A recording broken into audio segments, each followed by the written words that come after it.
1935년 미국 공화당 전당대회에서 지방자치제도를 풀뿌리에 비유하며 지역 주민의 직접 참여를 통한 상향식 민주주의 제안이 있었다.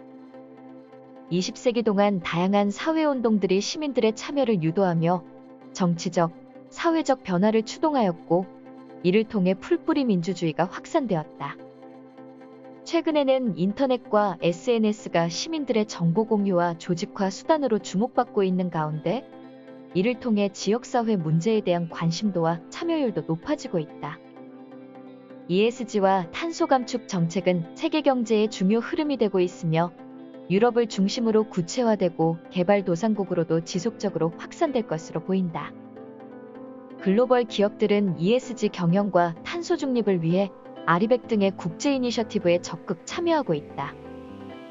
국내 대기업과 금융기관도 탄소 중립 정책에 발맞추기 위한 노력의 일환으로 이러한 국제 이니셔티브에 적극 가입하고 있다.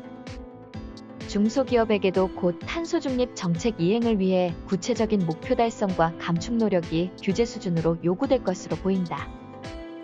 하지만 아직 대부분의 중소기업은 ESG 문제에 대한 인식과 준비가 미흡한 실정이어서 이에 대한 위기의식도 낮다. 이러한 문제를 해결하기 위해 풀뿌리 민주주의 개념을 ESG 영역에 도입한 풀뿌리 ESG가 실질적인 해결 방안이 될 수 있다. 정부와 기업의 정책적 노력만으로는 ESG 정책 추진에 일정한 한계가 있기 때문에 시민과 지역사회 구성원들의 자발적 참여가 반드시 필요하다. 풀뿌리 ESG는 상향식 접근을 통해 일반 시민과 조직 구성원들이 ESG 문제에 대한 인식을 공유하고 직접 실천할 수 있도록 한다. ESG 관련 기초 교육을 실시한 후 각 지역과 기업의 특성에 맞는 실천 가능한 프로젝트를 직접 발굴하고 추진한다.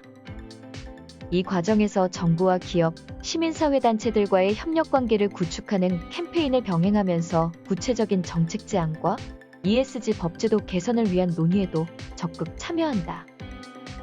풀뿌리 ESG는 특정 ESG 문제와 정책에 대하여 신속하고 효과적으로 대응할 수 있다는 장점이 있다.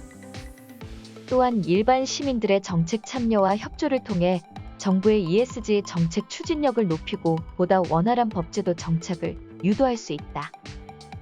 우리나라는 ESG 정책 추진 기반이 아직 매우 취약하여 앞으로 더 많은 어려움에 직면할 것으로 예상된다.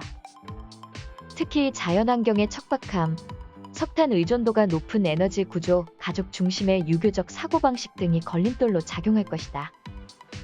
풀뿌리 ESG가 전국적인 운동으로 확산된다면 탄소 중립을 통한 기후위기 극복을 위한 새로운 동력이 될 것이다. 또한 ESG 정책 추진의 사각지대를 메우는 신선한 자양분이 될 것으로 기대된다.